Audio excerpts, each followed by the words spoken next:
Online healing na naman tayo, mga kaibigan.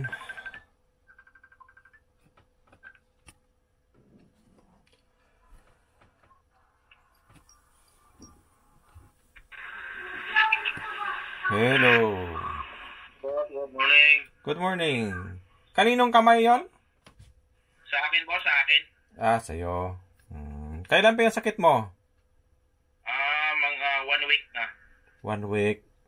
Ilan na yung magagamot na inilapitan mo? First time boss, ikaw nga namin ngayon nakita. Ganon. Saan niya ako nakita?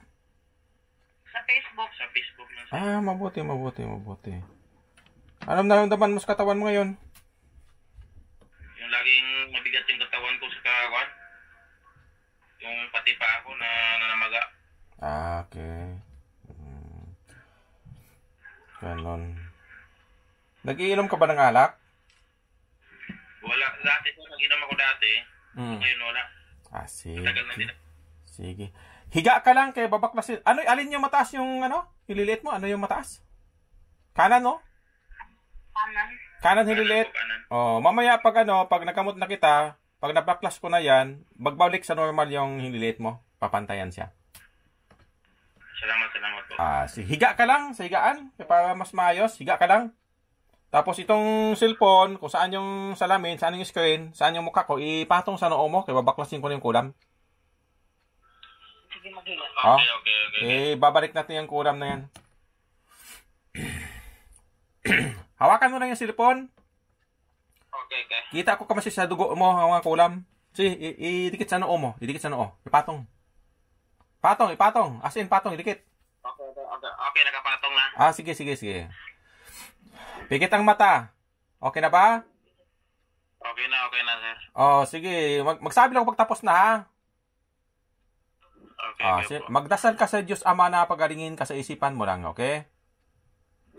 Sige. Magsabi lang pagtapos na. Huwag mo na gagaling ka.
Okay na.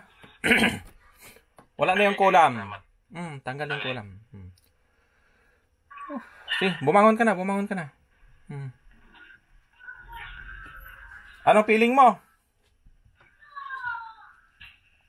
Ano, boss? Anong naramdaman mo? Nabaklas na yung kulam. Mapipil ko si dito. Nabaklas pa na ula.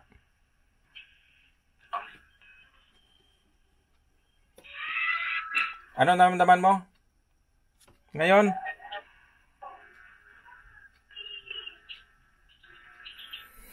Hindi ko masabi kasi, boss, kasi bago pa. Kasi sakit ang katawan ko. So yung paa ko medyo namaga.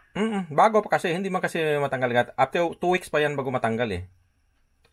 Pero yung pakiramdam mo sa katawan, magaan na, tapos malinaw ng isipan, tapos yung ano mo, yung kamay mo, nagpapantay na yan.